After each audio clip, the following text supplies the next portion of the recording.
1, 2, 3, 4, 5, 6, 7, 8, 9, 10, 11.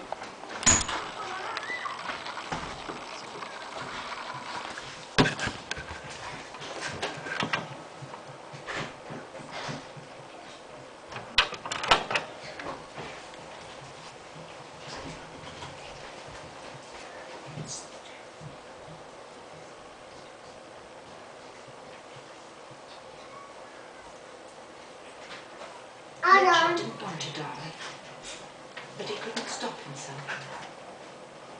The collision with the car didn't kill him, but he wasn't wearing a seatbelt, so he continued on his journey.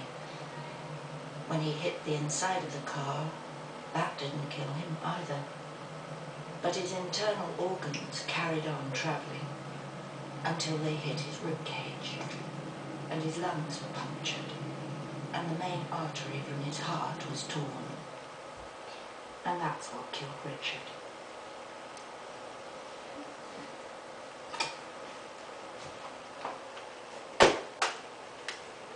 I found this scenario on Oklahoma State University's website. Imagine running as fast as you can into a wall. You'd expect to get pretty banged up, wouldn't you? Do you think you could stop if the wall suddenly loomed up in front of you, 2 feet away? This is what happens when the front end of your car hits something at only 15 miles an hour. The car stops in the first tenth of a second, but you keep on going. The steering wheel, the dashboard, or windshield become what stop you if you're not wearing your seatbelt. Bad enough at 15 miles an hour, but at 30 miles an hour, you hit the wall with 4 times the force, or about the equivalency of falling from 3 stories and hitting the ground. A properly worn seatbelt keeps the second collision, the human collision, from happening. The good news is that more Americans are buckling up these days. According to a report by the National Highway Traffic Safety Administration, released April 2009, 83% of Americans reported buckling up. However, that means 17% of Americans don't use their seatbelt, and according to the National Highway Traffic Safety Administration, there are roughly 43,000 deaths each year in the United States due to people not wearing their seatbelts. This amounts, just killed in the U.S. in accidents. This amounts to thousands of deaths each year in the U.S. alone that could have been prevented. After doing extensive research on seatbelt use, I'd like to take a few minutes to talk to you today about why it's important to use your seatbelt. Traffic deaths are one of the most unfortunate situations because they could nearly almost always have been avoided if the seatbelt was used. I want to explain to you why it's important to wear your seatbelt, what the government is doing to encourage you to wear your seatbelt, and how you can promote the use of seatbelt to others. Although it oftentimes seems trivial, wearing your seatbelt every time you get in the vehicle is one of the most important decisions you can make. First, 80% of traffic fatalities occur at speeds under 25 miles an hour, and within 25 miles of home and at speeds under 40 miles an hour. It's tempting to think that we don't need to buckle up because we're only traveling to our neighbor's house or to the store or a short distance away. We might also think that our good driving abilities will keep us from getting in an accident. This certainly helps, but the real danger is the other drivers on the road who are not as diligent as we might be.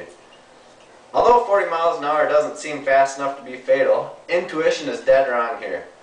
And as I already mentioned, 80% of fatalities occur at speeds under 40 miles an hour. Let's look more closely at why this is the case.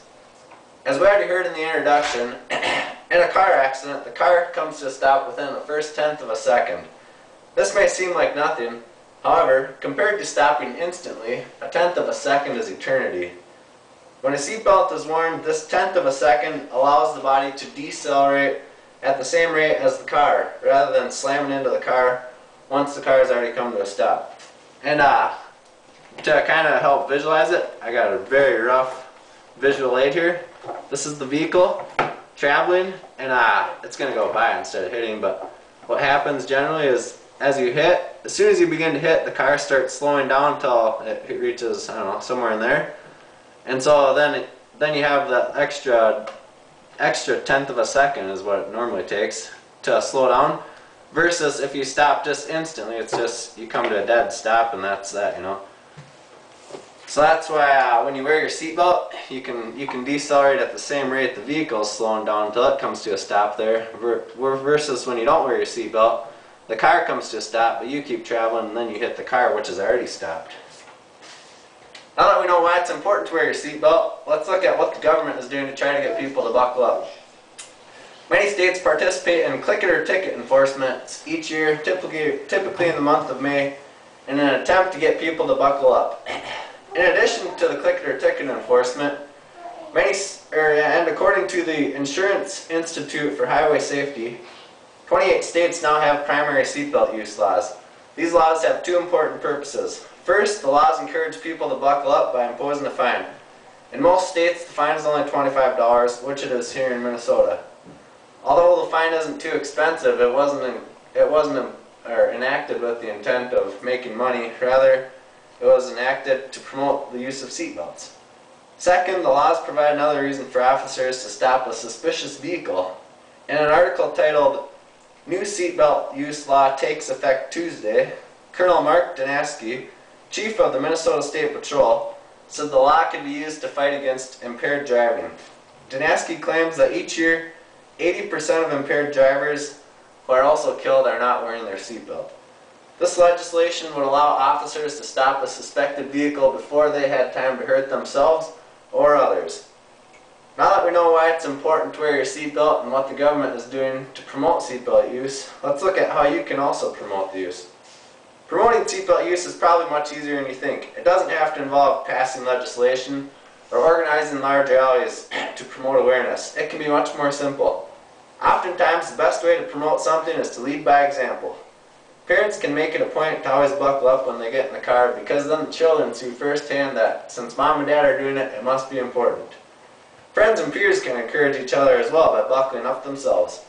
Another simple way to promote seatbelt use is to ask the other riders to buckle up.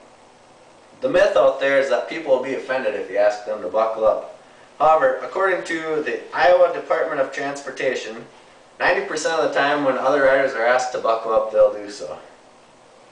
If you are the driver, make sure everyone is properly buckled, not only for their own safety, but for the safety of the other riders as well. Using the seatbelt is one of the best ways we can help ensure the safety of others while riding in our car.